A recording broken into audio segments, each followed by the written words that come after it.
मंत्र पढ़कर उस तस्वीर में सुइयां चुभोना शुरू कर देती थी।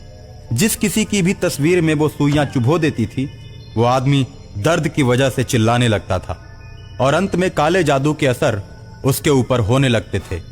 वो तड़प तड़प कर दम तोड़ देता था। इस तरह हेमा को जो भी परेशान करता, बात बात पर ही काला जादू करके वो उसे मार देती। हेमा के काले जादू के असर ने बहुत से लोगों को मार दिया था। उसके बाद यह घटना चर्चा का विषय बन गई कि गांव में महामारी आ गई है। जिसको भी यह महामारी अपनी चपेट में लेती है, वो इंसान तड़प तड़प कर मर जाता है। एक दिन हेमा ने गांव के मुखिया पर ही काला जादू करने की बात सोची और अपने कमरे में जाकर दरवाजे को बंद करके मुखिया की आकृति बनाने लगी। आकृति के सामने नींबू काटने लगी। नींबू काटकर आकृति को माला पहनाती है और पहली सुई आकृति के सीने में चुभाती है और सीने में सुई चुभते ही मुखिया के सीने में दर्द होने लगता है। तो लोग कहते हैं कि मुखिया भी महामारी की चपेट में आ चुका है। अब यह भी नहीं बचने वाला। मुखिया का लड़का राजेश शहर से एम्बुलेंस बुलाकर मुखिया को शहर के बड़े डॉक्टर को दिखाता है और सारी बात बताते हुए डॉक्टर से कहता है, अरे इस महामारी से हमारे गांव के बहुत सारे लोग मारे गए हैं। डॉक्टर साहब, मेरे पापा को बचा लीजिए, मैं आपको मुंह मांगी रकम दूंगा।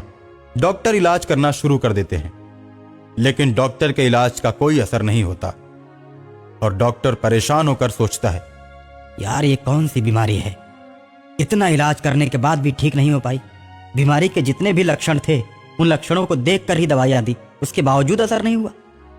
डॉक्टर परेशान होकर मुखिया को अपने सीनियर डॉक्टर के पास रेफर कर देता है। राजेश अपने पापा को लेकर सीनियर डॉक्टर के पास पहुंचता है। सीनियर डॉक्टर सारी दवाइयों को देखता है और मुखिया को चेक करता है। मुखिया के शरीर में उसे किसी भी प्रकार की बीमारी का कोई लक्षण नजर नहीं आता। डॉक्टर आश्चर्य में पड़ जाता है, आखिर ये कैसी नई बीमारी है। डॉक्टर इधर सोच रहा होता है और उधर हेमा मुखिया की फोटो में सुई चुभो देती है। हेमा दूसरी सुई मुखिया की आंख में चुभोती है। जैसे ही हेमा आंख में सुई चुभोती है, मुखिया के आंखों की रोशनी गायब हो जाती है। मुखिया कहता है, डॉक्टर साहब, मुझे ऐसा लगता है कि किसी ने मेरी आंखों में सुई चुभो दी है। बहुत ज्यादा दर्द हो रहा है, मुझे कुछ दिखाई नहीं दे रहा है। देखते ही देखते मुखिया की आंखों से खून बहने लगता है। डॉक्टर ने अपने जीवन में इस प्रकार का मरीज पहले कभी नहीं देखा था। डॉक्टर सोच में पड़ जाता है और राजेश से कहता है, तुम्हारे पापा की बीमारी मेरी समझ से बाहर है भाई। वैसे मैं आराम होने के लिए दर्द का इंजेक्शन दे देता हूँ। अब तो तुम्हें अपने पापा को बड़े शहर में ही दिखाना पड़ेगा। डॉक्टर अपने से भी सीनियर डॉक्टरों का पता देता है, जहां पर नए लोगों पर रिसर्च किया जाता है। रिसर्च सेंटर में डॉक्टर मुखिया के पास पहुंचते हैं और मुखिया की बीमारी का पता लगाने लगते हैं, लेकिन किसी को भी मुखिया के रोग के बारे में पता नहीं चलता। सभी डॉक्टर सोचने पर मजबूर हो जाते हैं कि आखिर ये कौन सी बीमारी है। उसी रिसर्च सेंटर में एक बीमार तांत्रिक अपना इलाज कराने आता है। मुखिया को देखते ही तांत्रिक भड़क उठता है और डॉक्टरों से कहता है, मेरा रोग ठीक करो, मैं स्वस्थ होते ही मुखिया को ठीक कर दूंगा। इसे कोई रोग नहीं हुआ है, इस पर सिर्फ और सिर्फ काला जादू का असर है, जिसके चलते दवाइयां असर नहीं कर रही हैं।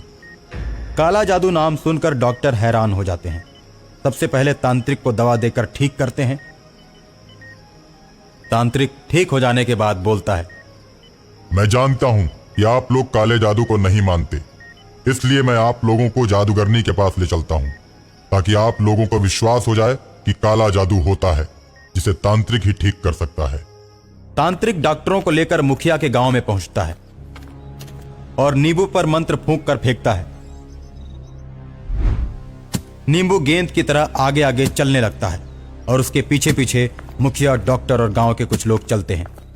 नींबू हेमा के दरवाजे पर जाकर रुक जाता है। नींबू के रुकते ही तांत्रिक बोलता है, काले जादू की जादूगरनी, तू इसी घर में है। मुखिया जब यह बात सुनता है तो अपने लड़के राजेश से कहता है, दरवाजा तोड़ दो राजेश, दरवाजा तोड़ दो। और दरवाजा टूटते ही सभी हेमा के घर के अंदर प्रवेश कर जाते हैं। हेमा के घर में एक लोहे का बहुत बड़ा दरवाजा था, जिस पर शैतान का बहुत विशालकाय चित्र लगा हुआ था। तांत्रिक बोलता है, इसी घर में जादूगरनी रहती है और काला जादू करती है। इस घर में प्रवेश करने वाला बच नहीं पाता है, क्योंकि इस घर में काले जादू की शक्ति है। दरवाजे के उस पार शैतान खड़ा रहता है और हेमा काला जादू कर रही है। हेमा को इस बात की भनक लग जाती है कि गांव वाले एक तांत्रिक को लेकर आए हैं। हेमा गुस्से में आकर दरवाजा तोड़ती है।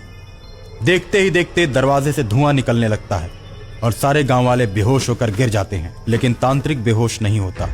वो अपने झोले से छोटी सी जादुई छड़ी निकालता है और जादुई छड़ी से डायन को मार देता है। डायन जादुई छड़ी के प्रभाव से चिल्लाने लगती है और गांव छोड़कर चली जाती है। डायन के गांव छोड़ते ही सभी बेहोश लोग उठकर खड़े हो जाते हैं और मुखिया भी ठीक हो जाता है। डॉक्टर जब मुखिया को स्वस्थ देखते हैं तो उन्हें भी इस काले जादू पर विश्वास हो जाता है।